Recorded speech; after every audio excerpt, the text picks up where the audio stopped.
Good morning students, my self Vijayalakshmi और हम पढ़ रहे हैं हिस्ट्री में जो हमने लास्ट क्लास में हमने देखा था कि अर्लीस्ट पीपल्स है वो किस तरह से रहते थे, जंगलों में रहते थे, अपना टाइम स्पेंड करते थे। ठीक है, आज जो हमारा टॉपिक है वो है on the trial of earliest peoples.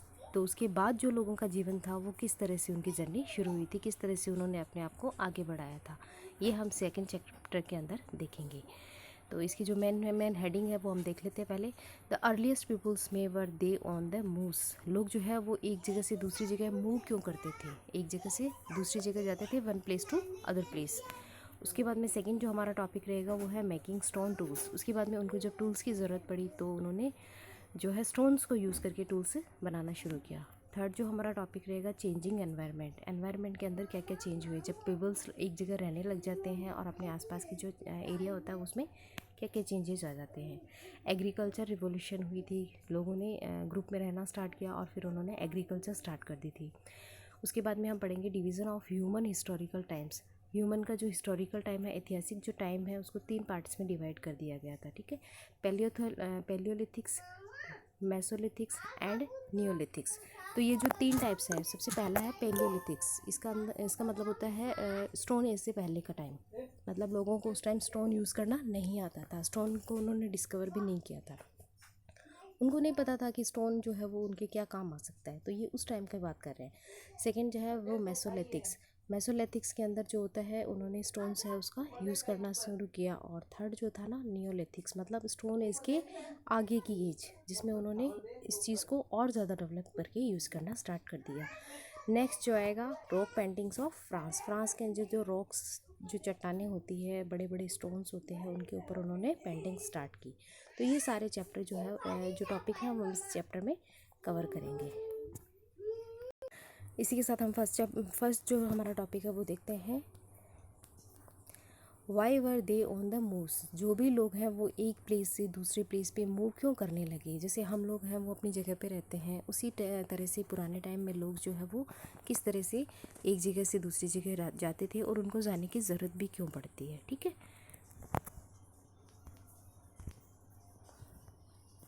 2 million year ago पहले की बात है। The humans were Hunter gathers. Humans है वो शिकार करते थे और ग्रुप में रहना स्टार्ट कर दिया था। लोग जो पहले क्या करते थे, जंगलों में जाते थे, यही उनका खाना होता था। जंगलों में जाते थे, शिकार करते थे, जानवरों को मारते थे और खा जाते थे। ठीक है, उनका लाइफ इतना ही था। उसके बाद में धीरे धीरे वो गैदर ग्रुप में रहना स्टार्ट कर देते हैं और वो गैदर करके रखते हैं क्या, फूड को भी फिर उन्होंने खाना को स्टोर करके रखना स्टार्ट किया। रूट्स है वो जड़ें, उनको भी वो यूज़ में लेने लग गए एज ए फूड। सीड्स जो बीज थे अलग अलग टाइप्स के, उनको उन्होंने स्टोर करके रखना शुरू कर दिया। जैसे आजकल हम लोग रहते हैं ना, वैसे ही उन लोगों ने धीरे धीरे जो है अपने जीवन को सेटल करना स्टार्ट किया था। एंड हंटेड एनिमल्स का शिकार करते थे, फिश एंड बर्ड्स, इनका भी वो शिकार करते थे। All this was very difficult. ये जो सारी चीज़ें थी वो बहुत ही डिफ़िकल्ट थी इनके, क्योंकि जंगल में जो जंगली जानवर होते हैं उनसे उनको खतरा रहता था। होते हुए अपना जो है जीवन उनको रन करना था, चलाना था, काफ़ी डिफ़िकल्ट होता था। एनिमल वर स्ट्रॉन्ग। एनिमल्स जो होते हैं स्ट्रॉन्ग एंड रन फास्टर। तो वो जब शिकार करने जाते थे तो एनिमल्स जो होते हैं ना, वो कुछ बड़े एनिमल्स होते हैं वो भाग जाते थे, तो उनको काफ़ी प्रॉब्लम होती थी, वो शिकार नहीं कर पाते थे या उनको चोट भी पहुंच सकती थी। सो ह्यूमन नीडेड्स, तो इसके लिए ह्यूमंस जो है ना उसको क्या ज़रूरत पड़ने लगी कि वो भी रिबोट्स, मतलब ताकतवर बने, अलर्ट रहे और प्रेजेंस ऑफ माइंड, मतलब अपनी बुद्धि का इस्तेमाल करते हुए, मतलब इस तरह से एक्टिव रहे और चौकन्ने रहे, अपने आप को प्रिपेयर करें जिससे वो अपने जो शिकार है उसको इजीली प्राप्त कर सके। ठीक है, तो इस तरह से उन्होंने अपने आप को तैयार करना या ज़रूरत महसूस की उसकी। Knowledge of plant season was required. Knowledge of plants, फिर जो जंगलों में रहते थे तो वो हंटिंग करते थे और उसके बाद में जो प्लांट्स हैं उसका भी हमने देखा था, जो भी पेड़ पौधे उनको मिलते थे उसका वो यूज़ कर लेते थे खाने के लिए। तो उसके लिए उनको पौधों की जो है नॉलेज हो गई, क्योंकि आफ्टर लॉन्ग टाइम हम एक ही जगह रहते हैं तो हमको उस चीज़ के बारे में अच्छे से नॉलेज हो जाती है। तो कौन सा जो फ्रूट्स है वो उनके लिए अच्छा होता है, कौन से जो ट्री है वो उनकी हेल्प कर सकता है, उनके लिए यूज़फुल होगा, और कौन सा जो ट्री है वो उनको जैसे पॉइज़न का काम कर सकता है। तो इस तरह से जो सारे प्लांट्स हैं उनका उनको नॉलेज होने लग गया, और सीजन्स, कौन से सीज़न के अंदर कौन सा प्लांट होता है तो इसके बारे में भी उनको काफ़ी सारी नॉलेज हो गई। Basically people move from place to place. Basically जो है वो लोग एक प्लेस से दूसरे प्लेस पे क्यों जाते हैं, ड्यू टू फॉलोइंग रीज़न। अब इसके कारण हम देखेंगे। If they stayed for long time, अगर वो एक ही जगह कहीं पे रहते हैं, would have eaten everythings available, तो वहाँ जो भी अवेलेबल होती है वो उस, तो जो लोग थे वो एक जगह से दूसरी जगह जाते थे, क्योंकि जब एक जगह वो रहने लग जाते थे आफ्टर लॉन्ग टाइम्स, अगर कोई पर्सन है, कुछ जैसे लोगों का ग्रुप है, वो एक ही एरिया के अंदर कई टाइम तक रहते हैं, तो उसके अंदर वो क्या करते फिर आसपास के जो भी पेड़ पौधे थे और जो भी एनिमल्स उनको फाउंड होते थे इजीली, उनको वो लोग ईट कर लेते थे, खा लेते थे। तो फिर इस जगह पे उनकी लैक्स हो जाती, कमी हो जाती थी, फिर वो इस जगह को छोड़कर दूसरी जगह चले जाते थे, फिर वहाँ पे भी यही सेम प्रोसेस होता था। इस तरह से जो लोग हैं वो एक प्लेस से दूसरी प्लेस जाते थे। सेकंड जो है, animals move from place to place, so peoples also needed to follow. तो एनिमल्स भी है वो एक जगह से दूसरी जगह जाते थे, तो लोग जो है उनके पीछे, उनको फॉलो करते हुए उनके पीछे चले जाते थे, फिर वहीं पे वो रह जाते थे कुछ टाइम के लिए। नेक्स्ट है प्लांट्स एंड ट्रीज़।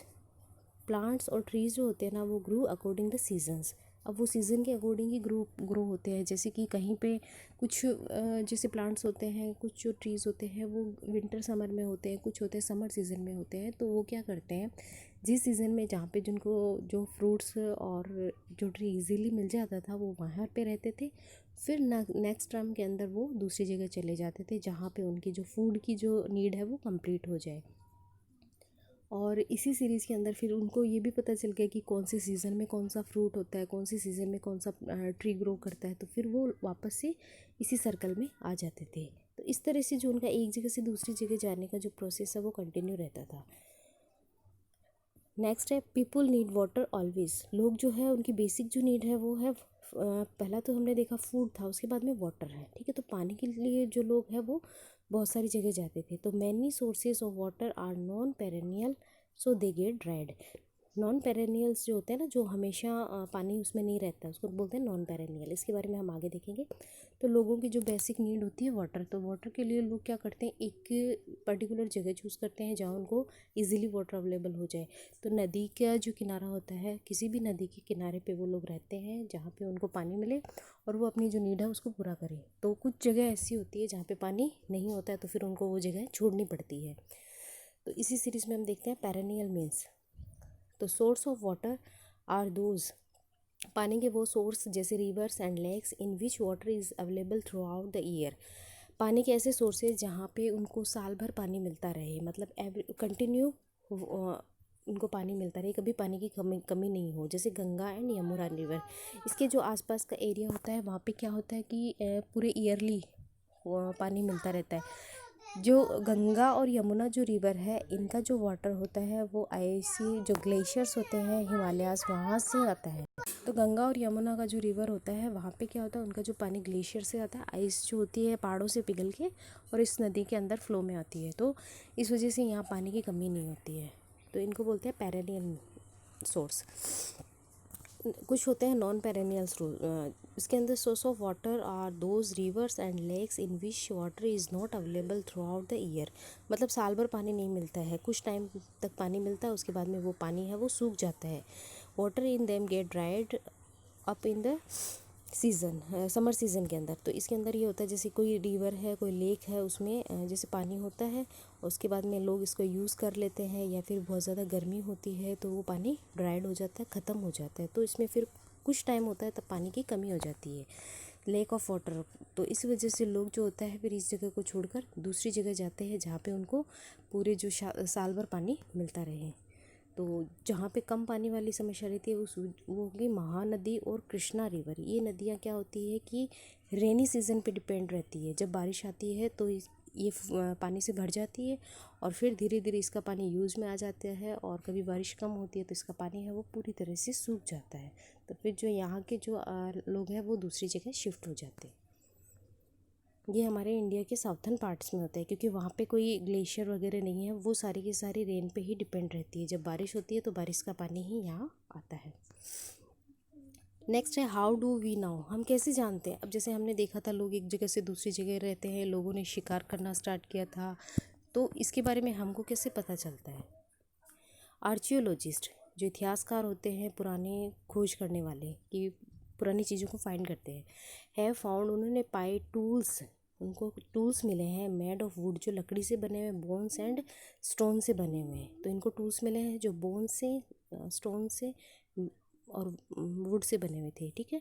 और इनका यूज़ जो है वो अर्ली पीपल्स किस लिए करते थे, कटिंग बोन्स, हड्डियों को काटने के लिए, meat and chop fruits, digging roots. तो इनका जो काम है, जो भी टूल्स थे उनका काम होता था cutting bones, meat, chop fruits, digging roots, जड़ों को खोदने के लिए, क्योंकि ये रूट्स को भी एज ए फूड यूज़ करते थे। एंड स्टिचिंग क्लोथ्स, जो कपड़े सिलने का काम करते थे। ऑफ द एनिमल स्किन, जो एनिमल्स जिनका ये शिकार करते थे उनका हंटर करते थे, उसके बाद में उनकी जो बॉडी के ऊपर जो भी स्किन होती थी उसको वो क्लोथ के रूप में यूज़ कर लेते थे, ठीक है।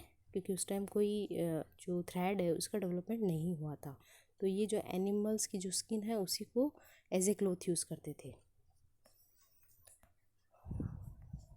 नेक्स्ट है some may have been attached to handle. अब जो भी टूल्स थे, कुछ जो टूल्स होते थे ना उनके जो हैंडल होते थे वो बोन और वुड के होते थे। To made spear and arrow, जो उनको स्पैर एंड एरो बनाते थे, चपटा और एरो जैसे तीर होती है ना वैसे। फॉर हंटिंग, जिससे इनकी जो हंटिंग है वो इजीली हो सके, ठीक है। Peoples try to find better quality good stone. अब जो स्टोन्स के ही सारे टूल्स होते थे तो इसके लिए लोगों को बेटर क्वालिटी के स्टोन चाहिए, जिससे उनके जो टूल्स है वो और ज़्यादा अच्छे बने और जो उनका हंटर है वो इजीली उनसे हो जाए, उनका भी जो भी वर्क था वो सारा का सारा इजीली कंप्लीट हो जाए। तो अच्छी क्वालिटी का उनको पत्थर चाहिए होता था।